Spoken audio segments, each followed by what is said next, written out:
And here to make us the ultimate Italian comfort food, a lemony, buttery, pan-seared chicken piccata. Welcome back, the host of the family cooking show, Dinner Takes All, Kelsey Nixon. Welcome back, Kelsey. Thanks for having me. Fun having you here.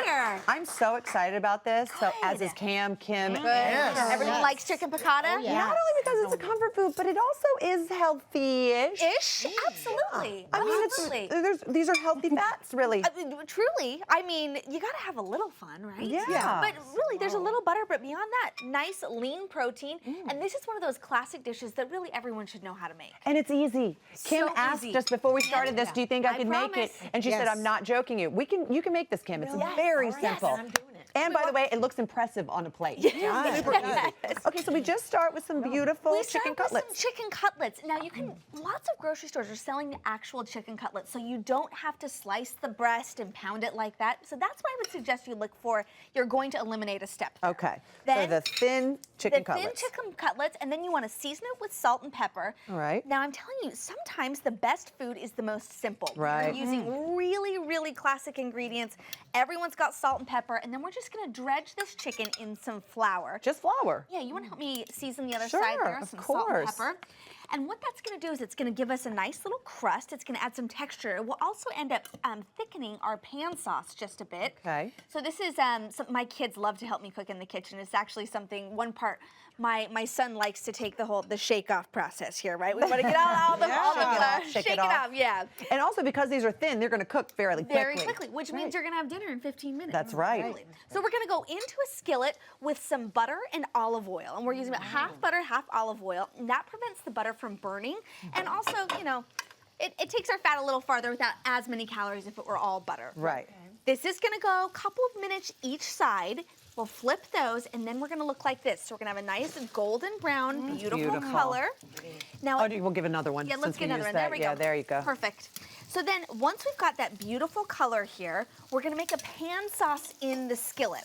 The reason we want to do that is we've developed all of this beautiful flavor in here. Right, you don't want to waste that. We don't want to waste it. This is called fond, and really this, I mean, if someone could bottle this up and sell it, this is where all that flavor comes in. I'm very fond of fond. Very fond of fond. I love it. So now we're going to add some very simple ingredients. We've got lemon juice, lemon zest is going to go in there, some capers. I love capers so much. So good. And I then don't trust people who don't like capers.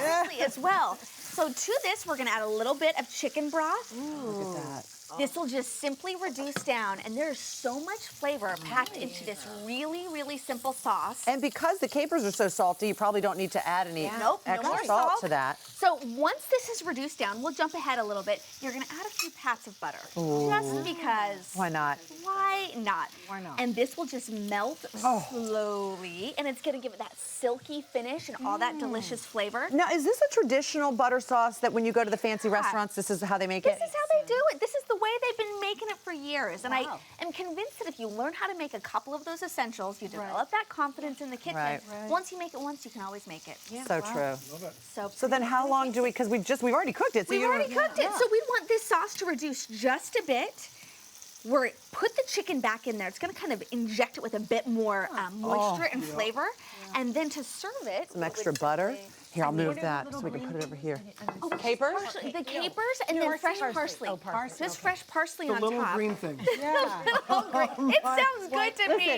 Sounds good to me. That's how I would ask. She's going to make it for Jerry tonight, so she needs. I am. But truly, it's so simple, right? Yeah, this may be, you know, a little of a kitchen no-no. I'm not sure, but is it possible to make this without the flour?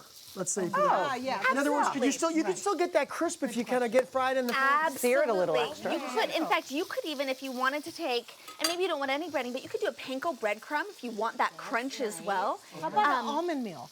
Absolutely. Why not? You'd want to watch the almond so that it didn't burn. So you just wanted to watch that temperature well. But this going And over as you're pouring that over, I'm just going to make this little point for everybody. I hope I'm not like a broken record, but I know people are afraid of a little bit of butter. I know you got some butter in this recipe. No, it's good But if you get grass-fed butter, it is substantially healthier for you than your average normal butter. It's harder to find, maybe a little bit pricier, but I'm telling you right now, it almost becomes like a healthy supplement versus something you're trying to avoid. Couldn't agree more. Yes, absolutely. And people shouldn't avoid butter, like you said. I just wanted to put that out there. Now, as you guys are having a little taste here, I know your family cooking show, Dinner Dinner Takes All. It just premiered. What can we expect? Oh, it's so much fun. It really encompasses family, food, and fun. And the whole program was created so that parents and kids could watch together and that everyone's going to enjoy the program. It's not something that the parents are going to have to withstand. They'll actually love it as much as the kids. Oh my gosh, like our show. Like our show, exactly. Well, let's take a look. Let's see. Oh, why do you want to put that way?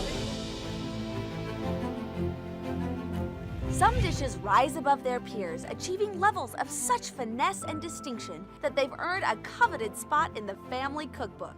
Join me, Kelsey Nixon, as I welcome food-centric families to compete head-to-head in our live kitchen studio. There will be many amazing dishes, but only one. Dinner takes all. Fun. Look at you. So it's a healthy mix of both cooking competition and silly games. We've got a great meal wheel that people spin to answer food trivia questions. We flip pancakes into the air. We have a really Anything that And you families love to probably watch, eat as games, much as we do. Oh, I know. I have no idea. Debbie has not stopped. I'm not stopped. That's a good sign. That's a good sign. Wow, Thank you so Kelsey. much. Thanks, you guys. Absolutely delicious. amazing. For the full recipe, go to hallmarkchannel.com and connect with Kelsey on her website as well.